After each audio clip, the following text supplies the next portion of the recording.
Joan Luque joins us for this week's Friday interview. We're catching up on the season so far. And for you personally, obviously you came back over the summer from Weymouth. How have you found the time with us? Well, obviously I enjoyed last season.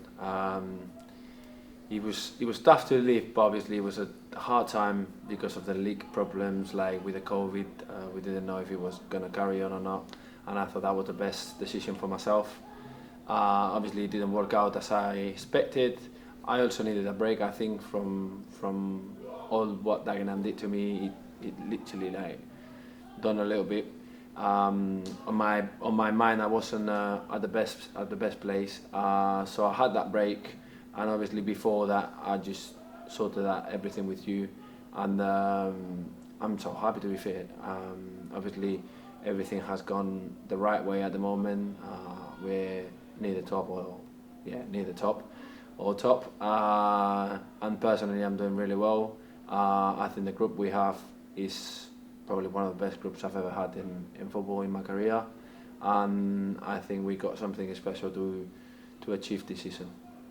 So in the summer, when obviously you returned, how did that come about? Was that an approach from Hack Direct, from Terry Harris? How did you come to return? Yeah, no, I was at Weymouth, and we were always talking like, how you doing? Like they were always on me like, how you doing? If you're not happy, you're always welcome back. And in my mind, it was like a unfinished job when I left here from last season. So it was like, this is a club I've been really comfortable at.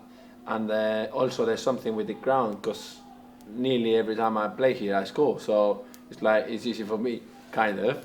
So it's just an easy decision for me to make.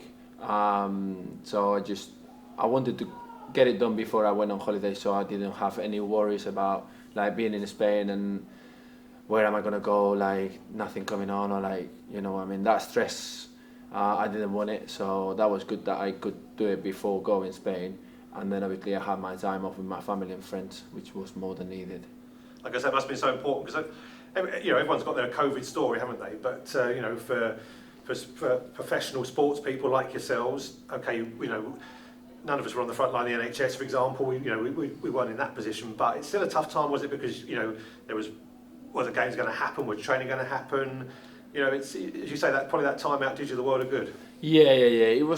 Everything was like in the air. It was like, are we going to play the next league game, or are they going to call it off because of COVID cases?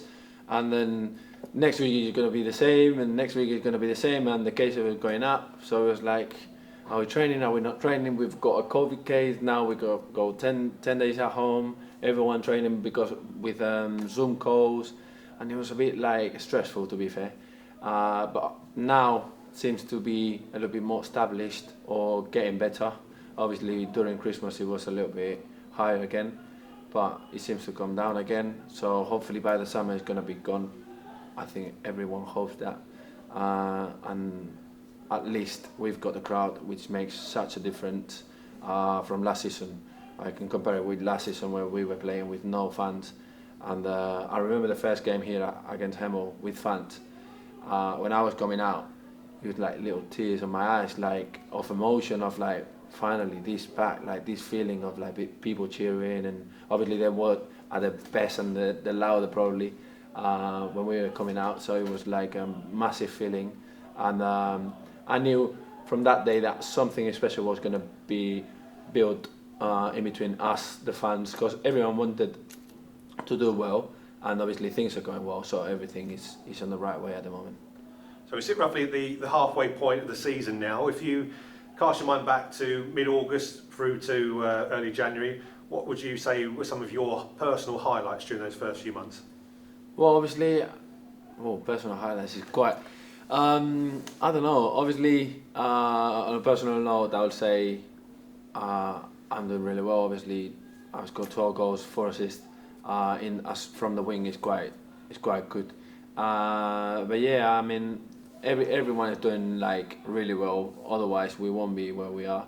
But I think the goal at Bath, I'll say that goal was like, it showed that I was like my mentality was like through heaven. Like I could do anything at that time. Obviously, after that, obviously the red card and 3 games with no playing, so I had to pick up again.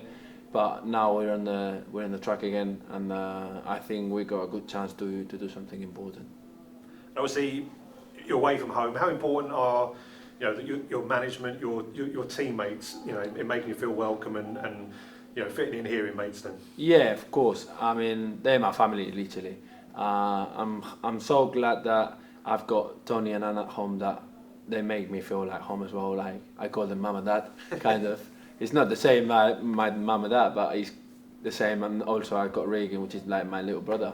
But yeah, like especially from during Christmas, where my grandma died, and obviously everyone's looking forward for Christmas, and I don't have anything to look forward for Christmas because I can share it with my family.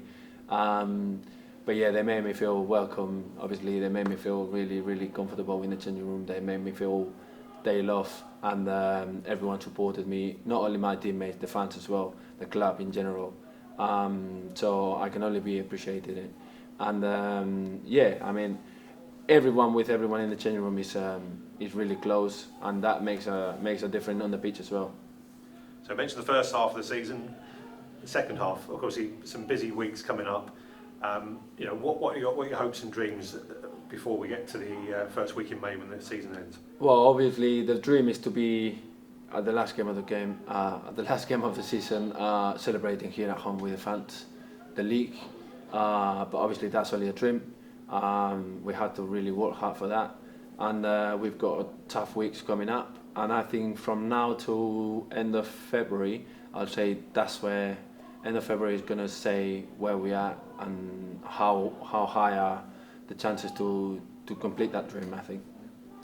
And finally, already a commitment from yourself for next season. Was that a tough negotiation from Hakan, or did you say with your heart being here, was that an easier decision to make than perhaps it would have been otherwise? Well, it's always tough with Hakan because it's always tough with him, but it was an easy decision, like coming back here. I mean, I want to stay here because I'm happy here, and they know I'm happy here. So at the end of the day, it was always going to be done. So I'm obviously over the moon to do it, and to know that I'm going to be here next season as well. Well, I'm sure that joy will be shared by everyone that wears that scarf and wears those replica shirts around this ground.